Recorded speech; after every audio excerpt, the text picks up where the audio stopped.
Et la parole sur Allah tabaraka wa ta'ala, wallahi hadha azim, c'est une chose immense. Immense.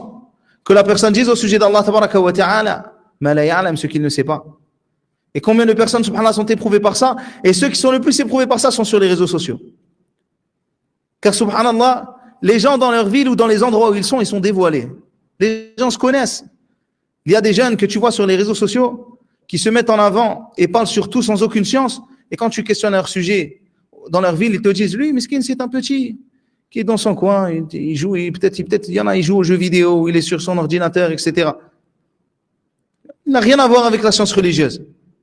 Mais quand il est derrière son PC, subhanallah, il dit, Asad, c'est un lion. Allahu Akbar. Questionnez-moi, demandez-moi, je vous réponds, je vous transmets, il donne des conseils, il donne son avis. Allahu Akbar. Et les gens, ils ne comprennent pas la grande différence entre se mettre en avant et transmettre la science. Sans se mettre en avant. Transmettre la science, il faut avoir du ilm. Al-ilm, qabla al-qawl wa al-amal. La science avant la parole et l'acte. Être juste quelqu'un qui est un maillon dans cette transmission, wallah, les gens de cette mosquée, ils sont un maillon dans cette transmission. Jazakumullahu khayran ala ma badhalu min khayr wa min juhud, car les récompenses pour le bien qu'ils ont fait. Une personne qui va par exemple prendre des cours de savants et d'étudiants, il va transmettre. Alhamdulillah, il est sur un bien et il est dans cette transmission.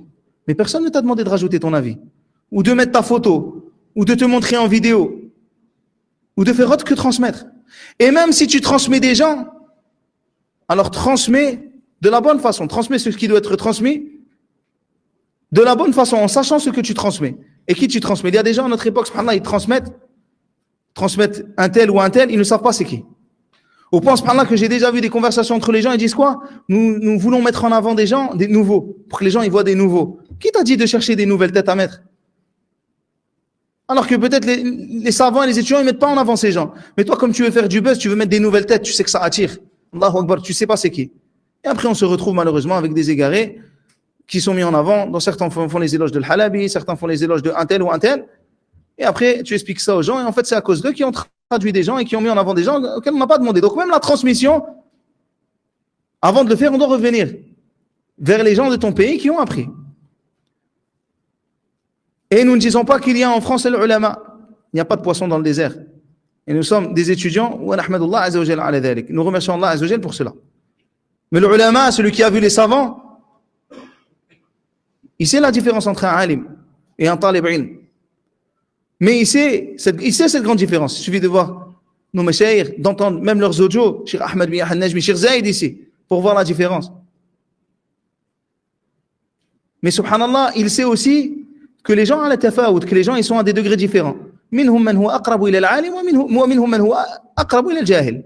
Il y a des gens des gens de science qui sont plus proches du savant que de l'ignorant. Et des gens, même s'ils sont étudiants, ils sont plus proches de l'ignorant que du savant. Les gens ne sont pas semblables. Avant même de transmettre, questionne. Il se peut que tu transmettes quelqu'un, tu ne dois pas transmettre. Et tu auras cette responsabilité. Ainsi, fais attention parce que même le clic que tu fais, le j'aime que tu fais, le partage, le retweet, ton avis que tu donnes, ça peut rentrer dans le fait de parler sur Allah sans aucune science.